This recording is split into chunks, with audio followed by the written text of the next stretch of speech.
அவருதான். நான் தங்கராசனா சக்கரை நான் கணக்கு வழக்கா ஏய் வா இந்த உன்னை தான் பார்க்கணுன்ட்டு வந்துக்கிறேன். வணக்கம்ண்ணா. அது சரிப்பா.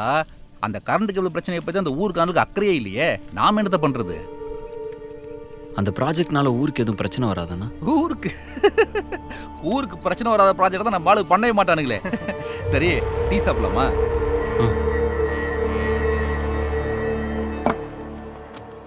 நானும் நம்ம மன்றது பசங்களாம் ஒன்றா சேர்ந்து கலெக்டரை பார்த்து நம்ம ஊருக்குள்ளே இந்த கேபிள் திட்டம் வரக்கூடாதுன்னு சொல்லி மனு கொடுத்தோம். அப்போ எல்லாம் அந்த ஊருக்கானுங்க கேபிள் திட்டம் வேணாம்னு சொல்லி எங்கள் கூட தான் நின்னாங்க. திடீர்னு கம்பெனிக்காரன் நிலத்துக்கு டபுள் ஆகும்னு சொன்னதையுமே ஊர் முன்னேற்றத்துக்கு தடையாக இருக்கும்னு சொல்லி எங்கள் வேலையை கேஸ் கொடுத்துட்டானுங்கப்பா. உள்ளே இருந்துட்டு தான் வரேன். அதுக்கு அப்படியே விட்டுற முடியுமாண்ணா? நாளைக்கு இந்த ப்ராஜெக்ட்னால ஊருக்கு ஏதாவது பெரிய பிரச்சனை வந்தால் என்னென்ன பண்ணுறது? வரட்டும், அப்போ தான் இவனுக்கு புத்தி வரும். ஏன் சக்கரை, இவனில் பார்த்தா உனக்கு தெரியுமில்ல, கொஞ்சம் சொல்லு. என்னன்னா சொல்கிறது, எங்கன்னா சொன்னால் கேட்குறானுவேன்.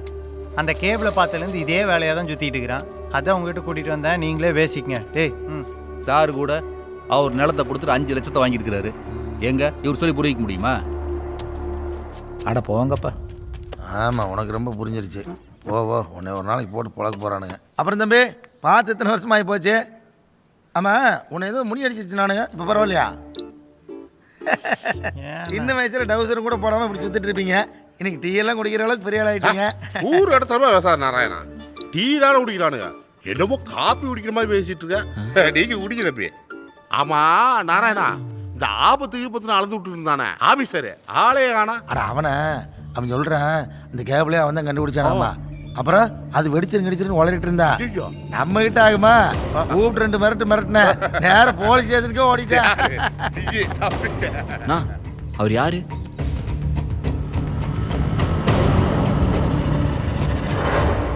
ஆமாம், அவர் பேர் என்ன சொன்னீங்க சார்? பேர்லாம் தெரியாது சார். ஆனால் ஊர் டீ கடையில் இந்த கேபிள் ப்ராஜெக்ட் விஷயமா பேசிகிட்டு இருந்தாராம். அப்புறம் நேராக அங்கேருந்து ஸ்டேஷனுக்கு தான் கிளம்பி வந்தாராம். வேறு ஏதாவது டீட்டெயில் இருக்கா சார்? அவர் கையில் ஒரு டாக்குமெண்ட்டு, ஒரு ஃபைல் இருந்ததாக சொன்னாங்க. அதில் தான் அந்த கேபிள் ப்ராஜெக்ட் பற்றின டீட்டெயில்ஸ் இருந்ததாக சொல்லியிருக்கார் சார். சார், அந்த கேபிள் ப்ராஜெக்டில் ஏதோ பெரிய ப்ராப்ளம் இருக்குது சார். அதை தான் நம்மக்கிட்ட சொல்ல ட்ரை பண்ணியிருக்காருன்னு நினைக்கிறேன். கொஞ்சம் யோசிச்சு பாருங்க சார், ப்ளீஸ். இந்த ஏரியாவிலே ரொம்ப சின்ன ஸ்டேஷன். ஒரு நாளைக்கு 4-5 கேஸ் தான் வரும். அப்படி அவர் வந்து எனக்கு தெரியாதா? நீங்கள் ரைட் நம்பர் கொடுத்துட்டு போங்க. Okay sir. அவர் வந்தால் நான் சொல்கிறேன். சரிங்க சார்.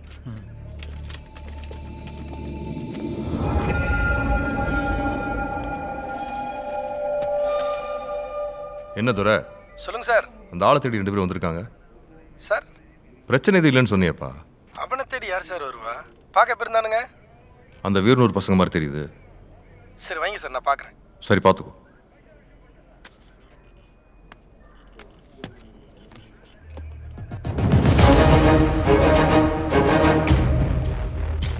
ஏய், உன்னை நம்பர் கொடுத்தானே போக சொன்ன.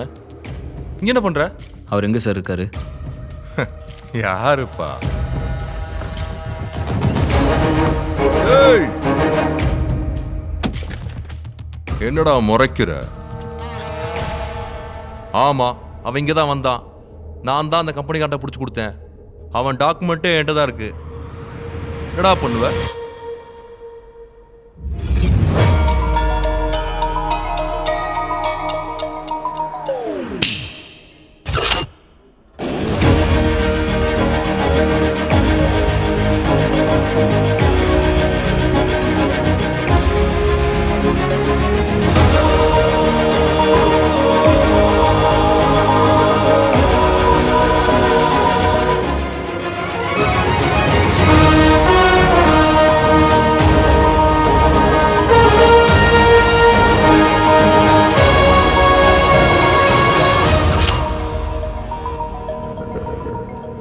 என்னடா பண்ண?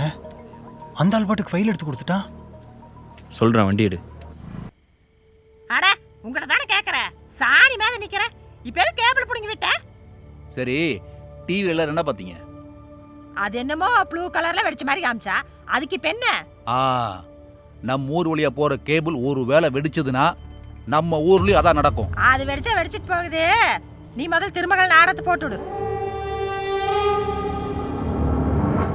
ஏதாவது நியாயம் பேசுனாரா? அப்போதான் வரும். யாராவது ஓய் டேய். யோ அங்க ஊருக்குள்ள கேபிள் டிவி எடுக்கலைன்னு தங்கராச பொழக்கறதுக்கு எல்லாம் கத்தி கம்பெல்லாம் எடுத்துட்டு போயிட்டு இருக்காங்கய்யா. எந்த மாதிரியே சீக்கிரம். என்னது கேபிள் டிவி எடுக்கலையா? கொடைய மாட்டுக்கடான்னு தடதலையா அடிச்சுக்கிட்டே பாதியில டவுசர மாட்ட விட்டீங்களாடா. மாசம் 100 ரூபா கொடுக்குறீங்கல்ல, அந்த தலை விட்டு தாண்டா. அட வாங்கய்யா சீக்கிரம். போ நாராயணா நடவலாம். ஏங்க அந்த வீடியோவே அவரோட ஃபைல்ல இருந்து எடுத்தது தான். அவர்தான் அந்த லேசர் கேபிள் கண்டுபிடிச்சரோட அசிஸ்டன்ட். அது எப்படிங்க பொய்யாகும்? எது என் கடையில் காலையில் ஒருத்தன் உளறிட்டு இருந்தானே, அவன் வச்சிருந்த பையலா? அவனே ஒரு டுபாகூரு. நீ மத்தியானம் இந்த சிங்கப்பூர் தம்பி மண்டைய மஞ்சத்தூள் ஓட்டு கலருவதான் எனக்கு தெரியும். இப்படியாவது உருட்ட போறேன்னு. இல்லைங்க, அண்ணன் கரெக்டாக தான் சொல்கிறாரு. அவன் கிழிக்கிறான். நீங்க கிளிக்க ஏண்டா ஊருக்குள்ள ஒரு நல்ல நடந்தா விட மாட்டீங்களா? உன்னை இன்னொரு தடவை உள்ள தூக்கி வச்சா நீ வலிக்கு வருவ. நான் அண்ணன் சொல்கிற மாதிரி பைப் அடித்தா என்ன நான் பண்ணுறது? பைப் அடிச்சு அவன் ரிப்பேர் பண்ணிக்க போறான். அவன் பைப்பு அவன் செலவு. நீ என்னமோ 1.5 ஹை காசு போட்டு செலவுன்ற மாதிரி பேசிட்டீங்க. இல்லைண்ணா, பைப் அடித்தா ஊரே அழிஞ்சிரும்ண்ணா. ஆமா, ஊர் அழிஞ்சிட்டானு. நான் சொல்கிறேன். சரி கிளம்புங்க, நான் கேபிளை போட்டு விட்டுறேன். அதை செய். கேபிள போட்டு விடு. இழுப்பு துண்டு விபத்து எல்லாத்துலயும் இருக்கத்தான் செய்யும். பொள்ளாச்சிலேருந்து நேற்று வர்றப்ப சைக்கிள் பஞ்சர் ஆயிடுச்சு. பக்கத்தில் பஞ்சர் கடையே இல்லை. தள்ளிட்டே தான் வந்தேன். லேட்டாக வந்தா கட்டி பிக் பாஸ் முடிச்சிருச்சு. நான் என்ன ரிப்ளை பார்க்குறதுக்கு ஹாஸ்டாராக வச்சுருக்கா. ஜனங்க அவ்வளோ கஷ்டத்தில் இருக்காங்க. இதை நாம் ஊரெல்லாம் போய் சொல்லி எங்கடா இழுப்பு துண்டு ஒருத்தனையும் காணா.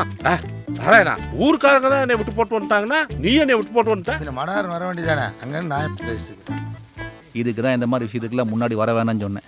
இப்படி தான் ஆள் தெரியாமல் பேசிடுவானுங்க. சக்கரை கொஞ்சம் பார்த்துக்க. டே குமரா, இந்த ஊர் வழியாக போகிற கேபிளில் ஃபேஷன் டிவி வருமானு கேட்குறானுங்க. லேசர் கேபிளுக்கு கேபிள் டிவிக்குமே இவனுக்கு வித்தியாசம் தெரியல. இவனுக்கெல்லாம் எப்படா சொல்லி புரிய வைக்கிறது? ஏப்பா தங்கராசு, சொல்லுங்க.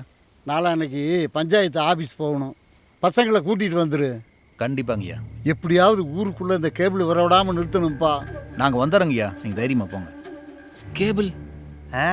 கேபிள் தான். நீ கேட்குற மாதிரி இந்த ஊருக்குள்ளே இருக்க ஒரே பீஸு இவர் தான். எங்கள் அப்பா இருக்கு. ஓ, உங்கள் அப்பா இடம் கொடுத்துருக்காரா? கையை நீட்டினா பொட்டனை மட்டுமா விபூதி வேணா கொடுப்பாரு. நீ வேற கோயில் இடண்டா அது. ஐயா, எந்த கோயில்?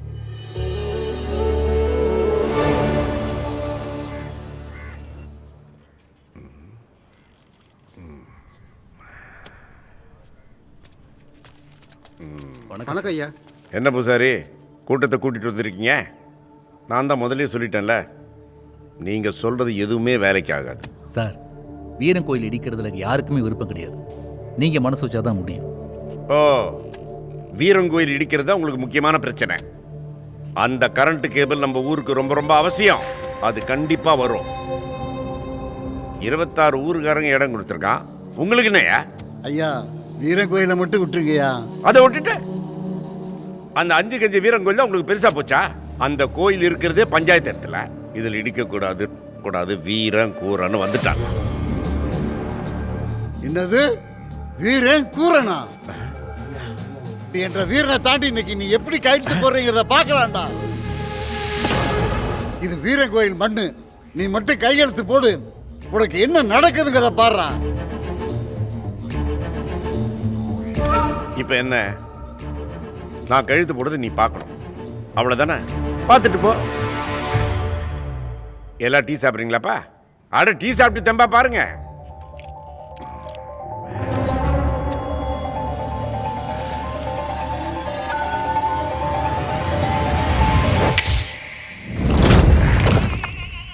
மகாலிங்கம், சொல்லுங்கய்யா. நீ என்ன பண்ற? சொல்லுங்க. நம்ம அண்ணாச்சி கடைக்கு போய் 3/4 கிலோ தக்காளி, 1/4 கிலோ சின்ன வெங்காயம், சாம்பார் தூள், அப்புறம் உப்பு புளி காரம் தேவையான அளவு எல்லாத்தையும் வாங்கிட்டு உடனே வா. ஐயா, எதுக்குங்கய்யா? சாம்பார் வைக்க போறோம்டா. வெங்காய சாம்பார் ரொம்ப நல்லா இருக்கும். சீக்கிரம் போடா, பசிக்குது. போ, சீக்கிரம் போ.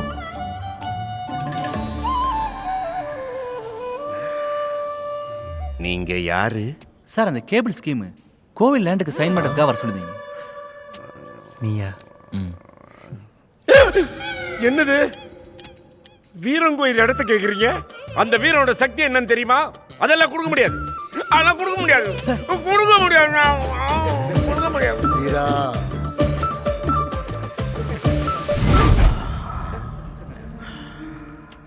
தள்ளியா? ஐயா, மகாலிங்கம், என்ன பண்ணிட்டு இருக்கீங்க? ஐயா, நீங்க தான் சாம்பார் வைக்க மல்லிகை சாமான் கேட்டீங்கய்யா. யாரு? நீங்க தான்யா. வேலை நேரத்தில் நீ சாம்பார் வேண்டி கிடக்கு. போய் டோபாஸ் கட்சி எடுத்துட்டு வாப்போ. சாம்பார் வச்சிடறானா சாம்பார். இதான் கோயில் டாக்குமெண்ட்டா? என்ன சார்? இதான் வீரன் கோயில் டாக்குமெண்ட்டான்னு கேட்குறேன். ஆமாம் சார், ஆமாம் சார். என்ன பூசாரி, நீ இன்னும் கிளம்பலையா? இப்போ என்ன, நான் கழுத்து போடுறத பார்க்கணும், அவ்வளோதானே? டீ சொல்லட்டுமா? அட நீங்களாம் டீ சாப்பிட்டு தம்பா பாருங்க.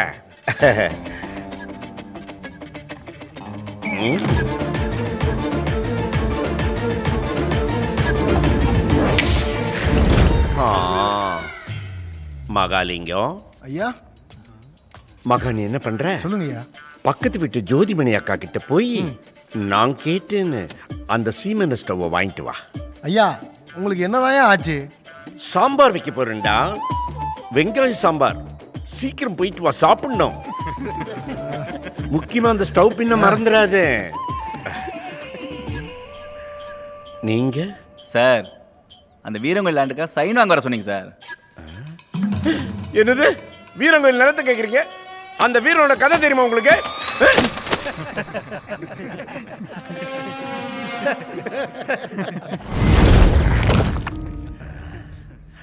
நவருங்க ஐயா.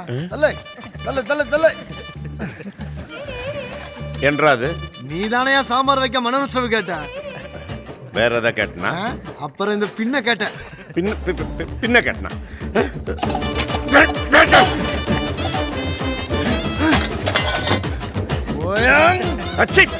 வேலை கிட்ட ஸ்டவ்வை கொண்டாடுறாங்க. கிறுக்கனா இருப்பானுங்க போல இருக்க. நீங்க டாக்குமெண்ட் கொடுங்க, கொடுங்க.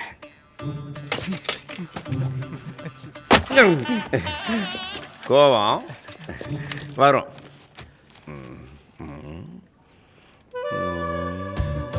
டீ எல்லாம் வேணாமுங்க, நாங்க தெம்பாத்தான் இருக்கோம். நீங்க கையெழுத்த போடுங்க, நாங்க பார்த்துட்டே போறோம்.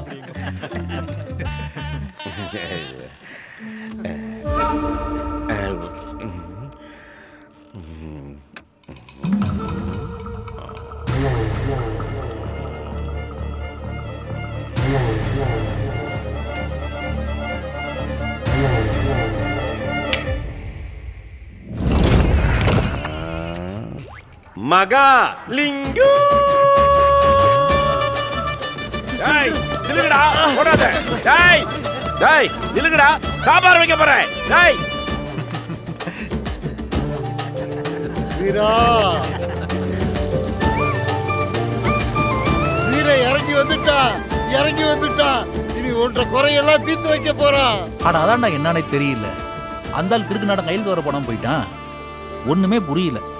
சரி விடு, ஊருக்கு நல்லா நடந்தா சரிதான்.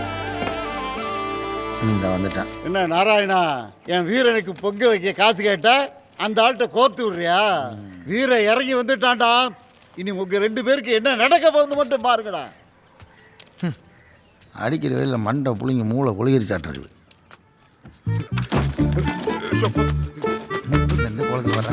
விஷயம் தெரியுமா? அட என்ன விஷயமா தான் இருந்தானே, குளிச்சு போயிட்டு வர வேண்டியதானே? எனக்கு முன்னாடி எவனாவது விஷயத்தை வந்து சொல்லிட்டு போயிட்டானா அவன் பேசுறது நியாயம் இல்லாம போயிருமால. சரி சொல்லி தொலை. நம்ம பூசாரியும் மண்டப பசங்களும் பஞ்சாயத்து ஆபீஸ் போயிருக்கானுங்க. இதுதானே இப்பதான் பூசாரின்னு சொல்லிட்டு போறேன். அதுக்குள்ளேயும் சொல்லிட்டானா?